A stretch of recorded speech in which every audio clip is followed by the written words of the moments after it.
আসসালামু আলাইকুম। জারিনস কিচেনে আবারও আপনাদেরকে ওয়েলকাম জানাচ্ছি। আজকে আমি আপনাদেরকে করে দেখাবো ক্যাশিউ সালাদ। তার জন্য লাগবে ক্যাশিউ, বাদাম, গাজর, ক্ষীরা, আপেল, ক্যাপসিকাম, আনার। ক্যাপসিকাম এগুলো আমার বাসার থেকে আমি গাছে লাগাইছিলাম, টবে, ওখান থেকে নিলাম ফ্রেশ একেবারে। আমি এখানে মাংস হাড় ছাড়া ছোট ছোট কিপ করে কেটে নিছি, আর চিংড়ি খোসা ছেড়ে ফালি করে নিছি। এভাবে প্রথমে আমি এখানে 1 টেবিল চামচ আদা রসুন বাটা দিব, 1 টেবিল চামচ কর্নফ্লাওয়ার দিব,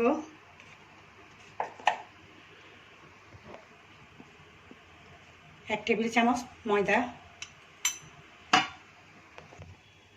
পরিমাণ মতো লবণ,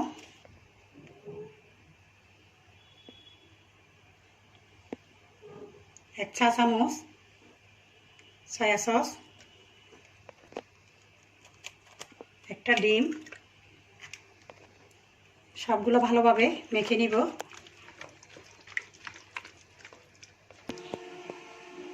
এখন চুলায় আমি 3 টেবিল চামচ তেল দিলাম। এরপর ক্যাশিউ বাদামগুলো হালকা ভেজে নিব। এখন আমার ভাজা হয়ে গেছে, আমি এখন নামাই ফেলবো। এখন একে একে আমি চিংড়ি মাছ আর মাংস পিসগুলা ফ্রাই করে নিব। এখন একেবারে লাল করে ভেজে নিব, আমি সবগুলা লাল করে ভেজে নিব। হাফ চা চামচ মরিচের গুঁড়া দিব, হাফ চা চামচ গোলমরিচের গুঁড়া। সব ক্যাপসিকাম কেটে টুকরা করে দিয়ে দিচ্ছি, হালকা ভেজে নিব।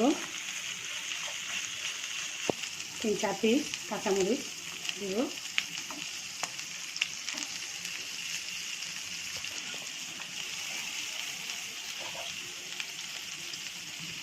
গাজর টুকরাগুলো দিয়ে দিব, হালকা ভেজে নিব। এখন ক্ষীরাগুলো দিয়ে দিব, দিয়ে হালকা হালকা ভাজতে হবে। চুলার আঁচ একেবারে অল্প থাকবে, জোরে দেওয়া যাবে না কোনো প্রকার, যাতে কাঁচা সবজিগুলা কাঁচাই থাকে।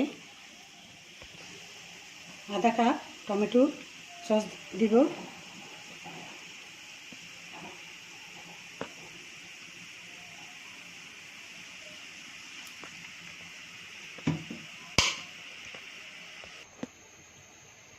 আমার অলমোস্ট হয়ে আসছে। এখন আমি পরিবেশন করব।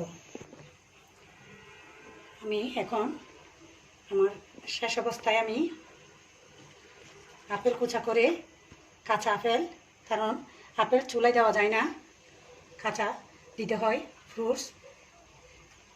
পুষ্টিগুণ নষ্ট হয়ে যাবে সেই জন্য। এরপর 1 মুঠো আনার দিব,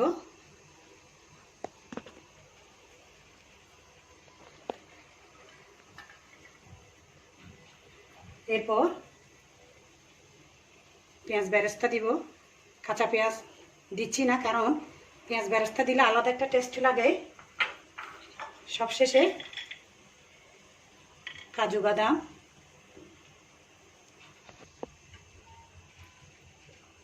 সবশেষে 1 ফালি লেবুর রস এভাবে চেপে মিক্স করে দিব। শেষ। এখন আমার ক্যাশিউ সালাদ রেডি। আপনারা বাসায় করে খেয়ে দেখবেন।